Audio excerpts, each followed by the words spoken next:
안녕하세요, 여러분. 복잡하고 어려운 기업들의 속사정을 명쾌한 슬라이드로 속 시원하게 풀어드리는 시간입니다. 자, 오늘 우리가 한번 깊숙이 파헤쳐볼 기업은 바로 갈렉토, 나스닥 티커로는 GLTO입니다. 한때는 정말 유망한 바이오테크 기업으로 주목받았지만 뼈아픈 실패를 겪고 이제는 생존을 위해 그야말로 모든 것을 건 벼랑 끝에 선 기업이라고 할 수 있겠습니다. 갈렉토는요, 최근에 사업 방향을 완전히 정말 180도 틀어버렸습니다. 과거의 회사의 전부라고 할 수 있었던 주력 파이프라인을 아주 과감하게 포기해버리고 항암이라는 새로운 분야의 승부수를 던졌거든요. 자, 그래서 오늘 분석의 가장 핵심적인 질문은 바로 이겁니다. 이 극적인 방향 전환, 과연 갈렉토에게 구원의 동아줄이 될까요? 아니면 글쎄요, 또 다른 실패의 시작일 뿐일까요? 오늘 슬라이드를 한 장 한 장 넘겨보면서 그 가능성을 샅샅이 한번 따져보겠습니다. 오늘 이야기는 크게 5부분으로 나눠서 진행됩니다. 먼저 도대체 갈렉토가 어떤 회사인지 기본 정보부터 확실하게 짚어보고요. 그리고 왜 그들이 이런 엄청난 전략적 변화를 선택할 수밖에 없었는지 그 절박했던 배경을 들여다볼 겁니다. 이어서 그들이 새롭게 내세운 희망, 바로 항암 파이프라인의 잠재력이 어느 정도인지 분석하고요. 동시에 회사가 처한 아슬아슬한 재무 상황, 즉 시간과의 싸움도 냉정하게 살펴보겠습니다. 그리고 마지막으로 이 모든 걸 종합해서 투자자 입장에서 기회는 무엇이고 또 위험은 무엇인지 명확하게 정리해드리겠습니다. 자, 그럼 첫 번째 파트부터 시작하죠. 먼저 갈렉토라는 기업의 정체성부터 확실히 하고 넘어가겠습니다. 갈렉토는 아직 시장에 판매하는 제품이 하나도 없는 오직 신약 개발에만 모든 걸 쏟아붓고 있는 임상 단계 바이오테크 기업입니다. 이런 기업들의 목표는 명확해요. 기존에 없던 완전히 새로운 방식의 약, 이걸 우리가 first in class라고 부르는데요. 이런 혁신 신약을 개발해서 암이나 아주 심각한 간질환으로 고통받는 환자들에게 새로운 희망을 주는 것. 이게 바로 이들의 존재 이유입니다. 이 슬라이드는 갈렉토의 이력서라고 보시면 됩니다. 2011년에 덴마크에서 섬유화 분야의 세계적인 석학들이 모여서 설립했고요. 2020년에 기술력을 인정받아서 나스닥에 상장했습니다. 이 회사의 핵심 기술은 뭐냐면 우리 몸속에 있는 갈렉틴-3과 LOXL2라는 특정 단백질의 활동을 억제하는 거예요. 이게 왜 중요하냐면 이 단백질들이 과도하게 활성화되면 장기가 딱딱하게 굳는 섬유화나 만성염증, 그리고 암 발생에 아주 깊숙이 관여한다는 게 밝혀졌거든요. 여기에 착안한 거죠. 거의 15년에 걸친 연구를 바탕으로 세워진 회사인 만큼 그 과학적인 기반 자체는 아주 탄탄하다고 평가받고 있습니다. 자, 이제 두 번째 파트입니다. 오늘 분석에서 어쩌면 가장 중요한 부분일 텐데요.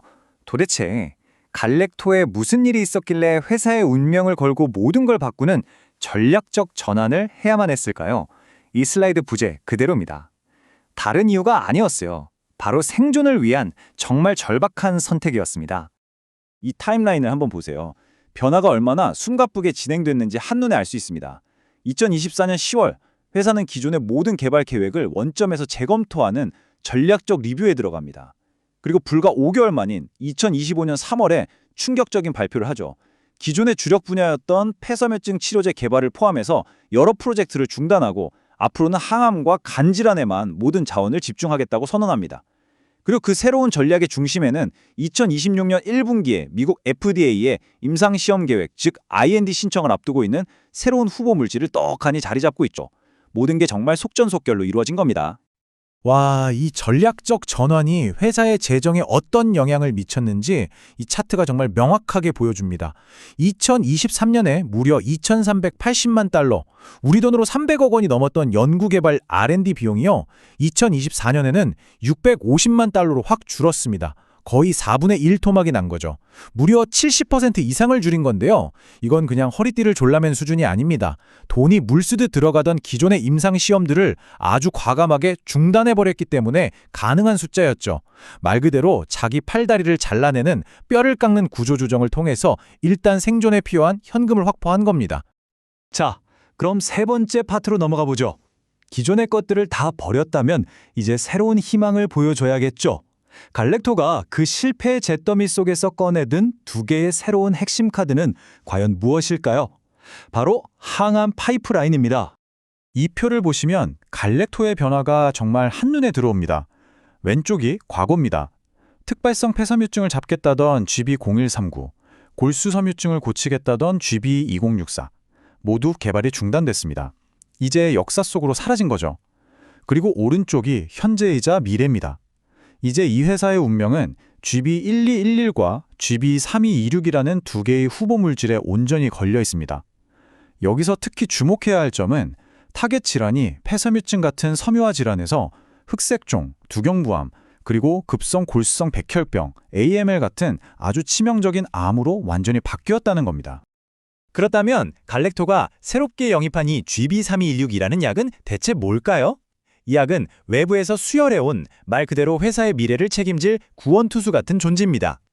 급성 골수성 백혈병, 즉 AML이라는 아주 무서운 혈액암 치료제인데요. 핵심은 듀얼 억질제라는 점입니다. 이게 왜 중요하냐면요. 암세포가 성장하고 생존하는 경로가 여러 개가 있는데 이 약은 그 경로를 하나가 아니라 두 개를 동시에 차단해버리는 거예요. 암세포가 도망갈 길을 이중으로 막아버리니까 내성이 생길 가능성은 낮추고 치료 효과는 극대화할 수 있다는 거죠. 아직은 동물 실험 단계지만 이 강력한 잠재력 덕분에 전체 AML 환자의 30% 이상을 커버할 수 있는 소위 말하는 블록버스터 신약 후보로 큰 기대를 모으고 있습니다. 네 번째 파트입니다. 아무리 파이프라인이 희망적이라도요, 바이오테크 기업에게는 버틸 수 있는 시간, 즉 돈이 가장 중요합니다. 시간은 곧 돈이고 돈은 곧 생명줄이니까요. 갈렉토는 지금 이 시간과의 싸움에서 과연 어떤 상황에 놓여 있을까요? 부제에서 보시는 것처럼 상황이 그렇게 녹록지는 않습니다. 이 숫자가 현재 갈렉토의 현실을 가장 냉정하게 보여주고 있습니다. 2025년 2분기 말을 기준으로 이 회사가 당장 쓸 수 있는 현금이 1,020만 달러, 우리 돈으로 약 140억 원입니다. 이게 많아 보이나요? 글쎄요.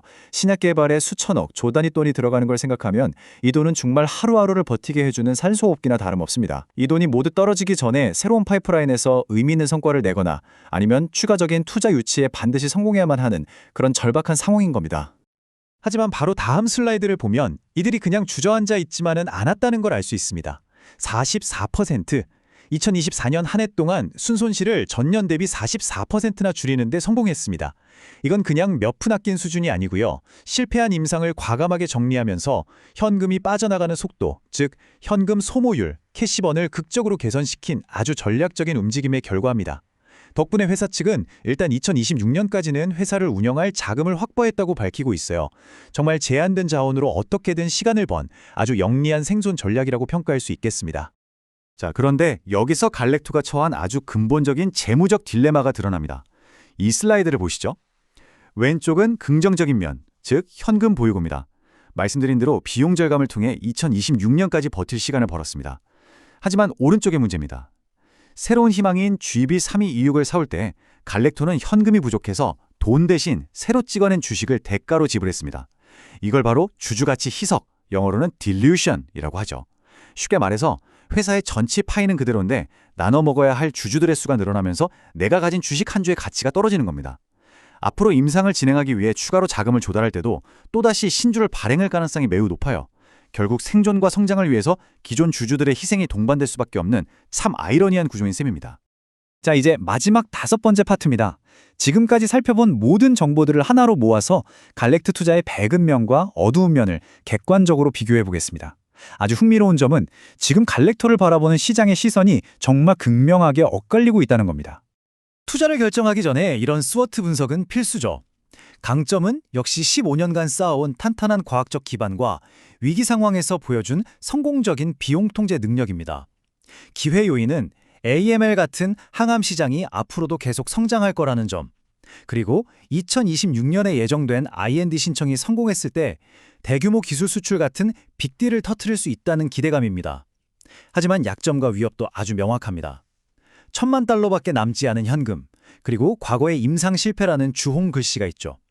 그리고 무엇보다 신약 개발의 임상 성공 확률은 평균적으로 10%가 채 안 된다는 이 업계의 냉혹한 현실. 그리고 만약 자금 조달에 실패할 경우 회사의 존립 자체가 위태로워질 수 있다는 것이 가장 큰 위협 요인입니다. 시장의 엇갈린 시선은 이 슬라이드에서 정말 극명하게 드러납니다. 왼쪽을 한번 보시죠.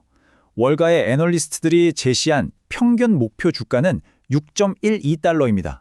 현재 주가 대비 거의 80% 가까운 상승 여력이 있다고 보는 거예요. 그만큼 갈렉토의 새로운 파이프라인이 가진 잠재력을 높게 평가하는 거죠. 그런데 오른쪽을 보십시오. 이동평균선 같은 기술적 지표를 기반으로 한 분석은 정반대의 신호, 즉 강력 매도 스트롱 셀 사인을 보내고 있습니다. 현재 주가 흐름이나 재무 상태가 너무 불안정해서 위험하다는 경고등이 번쩍번쩍 켜진 상태라는 거죠. 정말 재밌지 않나요? 한쪽에선 대박을 외치고 다른 쪽에선 당장 팔아라고 경고하는 겁니다. 그렇다면 우리 같은 투자자들은 앞으로 무엇을 지켜봐야 할까요? 달력에 별표 쳐놓고 꼭 확인해야 할 핵심 이벤트, 즉 주가를 움직일 총매세가 바로 이 세 가지입니다. 첫째, 2025년 안에 진행될 GB111의 임상 이상 환자 등록이 계획대로 순조롭게 완료되는지 지켜봐야 합니다. 둘째, 이게 가장 중요하죠. 2026년 1분기로 예정된 GB3226의 FDA IND 신청이 과연 승인될 것인지 여부입니다. 이게 성공하면 회사는 한 단계 도약할 수 있는 결정적인 발판을 마련하게 됩니다. 그리고 마지막으로 향후에 발표될 임상 데이터가 얼마나 긍정적인지, 그리고 그걸 바탕으로 거대 제약사와 기술 이전이나 파트너십 계약을 체결하는지에 따라 이 회사의 가치는 정말 하늘과 땅 차이로 달라질 겁니다. 자, 오늘 길었던 분석을 마무리할 시간입니다. 갈렉토는 과거의 실패를 뒤로하고 모든 것을 걸고 항암제 개발이라는 새로운 도전에 나섰습니다. 이 도전이 만약 성공한다면 절망의 잿더미 속에서 부활한 바이오테크 혁신 신화로 역사에 기록될 겁니다. 하지만 만약 실패한다면 고위험 고수익 투자의 위험성을 보여주는 또 하나의 경고성 이야기, 커셔너리 테일로 남게 되겠죠. 결국 갈렉토에 투자한다는 것은 이들의 탄탄한 과학적 기반을 믿을 것인가, 아니면 벼랑 끝에선 재무적 현실을 더 무겁게 볼 것인가에 대한 질문과도 같습니다. 여러분은 어느 쪽에 베팅하시겠습니까? 오늘 준비한 내용이 여러분의 투자에 도움이 되셨다면 구독 부탁드립니다. 감사합니다.